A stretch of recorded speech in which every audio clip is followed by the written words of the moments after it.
যার বাড়িতে মৃত্যু হয় একজন ফেরেশতা কানে ধ্বনি দেয়, ইনকাতাতিল আজাল ওয়ানকাতাতিল আমাল।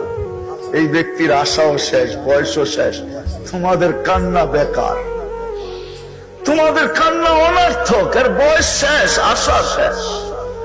দ্বিতীয় ফেরেশতা বলবে সালাল ইশতিগাল, এর ব্যস্ততা শেষ, কেউ একে আর ব্যস্ত দেখবে না।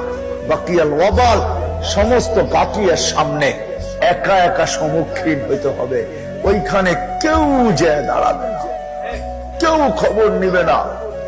তৃতীয় ফেরেশতা বলবে যাহাবাতিল আমওয়াল, যত অর্জন ছিল দুনিয়াতে সব হাতছাড়া, শুধু সস্তা একটা কাপড় গায়ে জড়ানো। যাহাবাতিল আমওয়াল বাকিয়াতিল আমাল, আমল কর্ম এর সাথে আছে, ভালো হলে ভালো, খারাপ হলে খারাপ। ভালো হলে কিরকম, ওটার চিত্র এখন খিচার সময় নেই আমার কাছে। ভালো হলে কিরকম ভালো হবে এতটুকু শুনে নেন, যেটা আল্লাহ রাসূল এক শব্দে বলছেন, এতটুকু দুইটা শুনে নেন। ভালো হলে তো এতটুকু ভালো হবে, আল্লাহ রাসূল কবর দেখে বলছে রাউযাতুম মিন রিয়াদিল জান্নাহ। তোমরা কবর ভাবতেছো, এটা তো জান্নাতের একটা বাগান।